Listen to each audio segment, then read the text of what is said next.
Good morning and welcome back to Shanti Kunj online classes. Children, हम पढ़ रहे थे fibre to fabric animal fibres.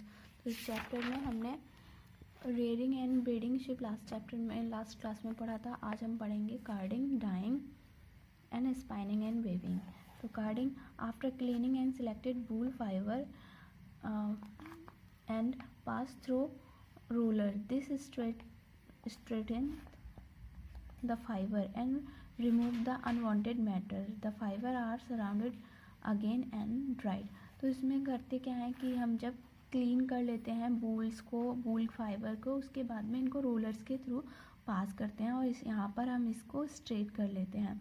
फिर उसमें जो भी अनवांटेड मैटर होता है उसको हम रिमूव कर देते हैं। फिर डाइंग, इस पर डाइंग की जाती है और कलर, जो भी हमें कलर चाहिए उस टाइप का हम इस पर कलर कर लेते हैं। The fibre obtain after combing is dyeing in various colour, और उसके बाद में इसमें बहुत सारी कलर्स कर लेते हैं। फिर spinning and weaving, the wool fibre are straighten combed and roll into yarn, और अब क्या करते हैं, अब इसको रोल कर लिया जाता है यार्न में और स्ट्रेट हो जाता है इससे। Longer fibre gives wool yarn for sweaters, तो जो लंबे लंबे फाइबर्स बनाते हैं वो स्वेटर के लिए यूज़ करते हैं। Shorter fibre are spun and woven into woollen clothes, और जो छोटे फाइबर होते हैं उनको वूलन क्लोथ्स बनाने में वर्क करते हैं। Silk is the strong but light and soft cloth having shimmering appearance. The silk fiber are also animal fiber obtained from the cocoon of the silk moth or silkworm. The rearing of silk moth for obtaining silk is called the sericulture. तो अब ये silk next हमारा fibre है, इसमें भी हमारे कपड़े बहुत ही ज़्यादा सिमरिंग टाइप से होते हैं और ये भी एनिमल फाइबर है। ये हमें किससे मिलता है, सिल्क वॉर्म यानी सिल्क के कीड़े से मिलता है। Early history of the silk के बारे में आइए हम पढ़ते हैं। Silk was first discovered and developed in early China, possibly about 300 BC. Legend gives credit to Zilingzi, the 14-year-old bride of Emperor Huang Li, for the discovery of the silk cocoon and the invention of first silk reel. तो silk की discovery के बारे में बात करते हैं तो ये 3000 साल पहले की बात है कि एक लीजेंड ने जिसे जी लिंग शी बोला गया, ये 14 साल के थे, इन्होंने इसके बारे में इसकी डिस्कवरी की थी और इसका फर्स्ट इन्वेंशन किया था। A legend goes that empress was a silkworm weaving its cocoon in mulberry tree. उन्होंने इसको मलबरी मतलब होता है सहतूत के पेड़ पर एक कोकून से प्राप्त किया। She placed the cocoon a cup of tea, उसने क्या किया था कि एक कोकून को टी के कप में रखा था।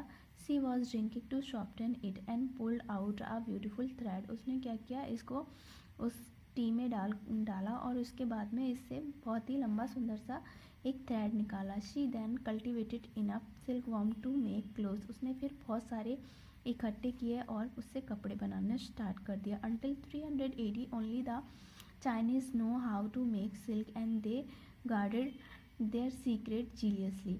अब हुआ क्या कि लगभग 300 AD तक जो चाइनीज़ थे बस वही इसके बारे में जानते थे और उन्होंने ही इसको सीक्रेटली इसको सिल्क बनाना स्टार्ट कर दिया। Then the Japanese discovered the secret and eventually the Indian also learn how to make silk.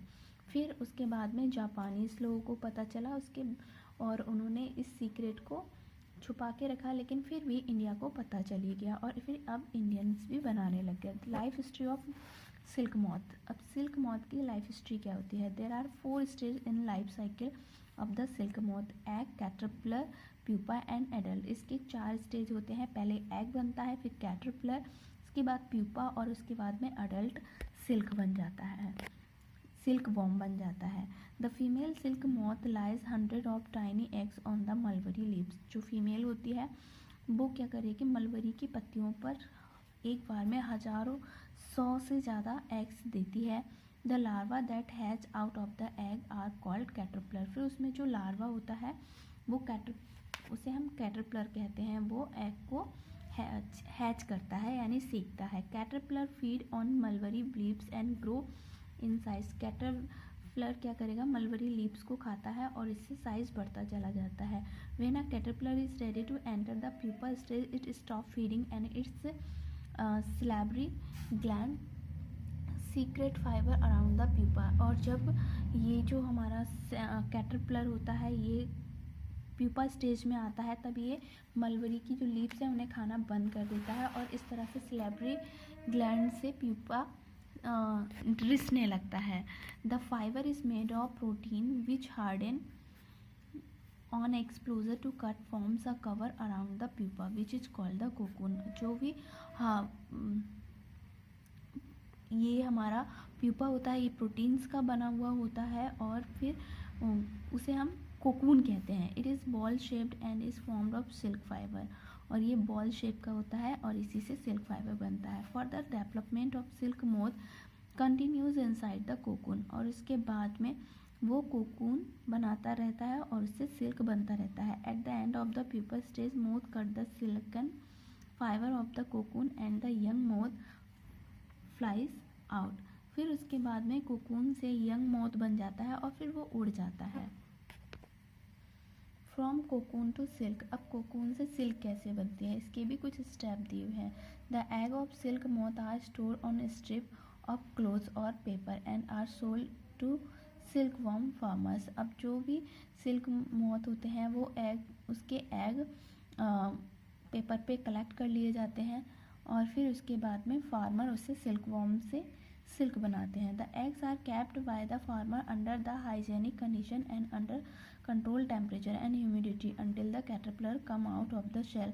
जो भी फार्मर होते हैं वो क्या करेंगे इसको हाइजीनिक प्लेस पर रखते हैं और एक कंट्रोल टेम्परेचर जिसमें ह्यूमिडिटी होती है उसके अंदर रखते हैं ताकि कैटरपिलर आसानी से शेल से बाहर आ सकें। The silk moth larvae are then fed on the mulberry leaves under the control condition. और जो सिल्क मोथ होता है उसको मलबरी की लीव्स पर कंट्रोल करके इकट्ठा कर लिया जाता है। When the caterpillar stop eating, these are shifted to bamboo chamber provided with small rocks strings. Here the caterpillar spin cocoon. Inside the cocoon the pupa continue growing. अब उसके बाद में क्या करते हैं जब वो कैटरपिलर ईटिंग बंद कर देते हैं उसके बाद उसको बैम्बू चैम्बर्स में रख दिया जाता है और उसके बाद में यहाँ पर फिर वो आराम से बढ़ते रहते हैं। At the end of pupa stage the moth cuts the cocoon and flies out. और जैसे ही प्यूपा स्टेज कंप्लीट हो जाती है कोकून उड़ जाता है।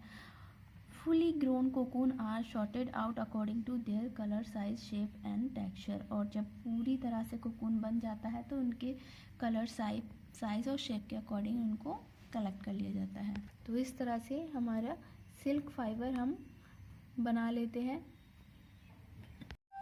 तो बच्चों अब चलते हैं एक्सरसाइज की तरफ। एक्सरसाइज में आपको फ्लप्स में फर्स्ट में लिखना है वूल एंड सिल्क, सेकंड में लिखना है indoor and leaves grain and dry fodder, third में लिखना है एंटीसेप्टिक सॉल्यूशन और स्किन इन्फेक्शन, फोर्थ में लिखना है मलबरी लीव्स, फिफ्थ में लिखना है मोथ एंड सिल्कन। मैथ्स तक करेक्ट मैंने पहले ही करा दिए थे और ट्रू एंड फॉल्स भी करा दिए थे। अब फर्स्ट क्वेश्चन का आंसर लिखना है आपको यहाँ से लेके यहाँ तक। सेकंड क्वेश्चन है wool used for making winter cloth, तो सेकंड का आंसर वूल फाइबर से लेकर विंटर क्लोथिंग तक करना है। फिर थर्ड का आंसर लिखना है अर्ली हिस्ट्री ऑफ, इसके लिए पहले सिल्क वॉश से लेकर सिल्क रील तक, उसके बाद अंटिल से लेकर मेक सिल्क तक। फिर फोर्थ का आंसर साइकिल बताना है सिल्क साइकिल, तो इसके लिए यहाँ से लेकर पहले यहाँ तक करोगे, फिर इसके बाद यहाँ से लेके यहाँ तक, फिर यहाँ से यहाँ तक और फिर लास्ट आपको यहाँ तक करना है और उसके बाद में फर्दर से लेके फ्लाइज आउट तक और ये चित्र भी ड्रॉ करना है। इसमें और शॉर्ट नहीं हो सकता बेटा। उसके बाद में how silk fibre obtain from cocoon, इसके लिए पहले आपको ये लाइन यहाँ लिखना है, सेकंड पॉइंट में यहाँ से यहाँ तक लिखना है, थर्ड पॉइंट में ये कंप्लीट करना है और फोर्थ में यहाँ से लेके यहाँ तक करना है। तो बच्चों यहाँ हमारा चैप्टर कंप्लीट होता है। अब हम समर हॉलीडेज़ के बाद में मिलेंगे। Till then bye bye, take care.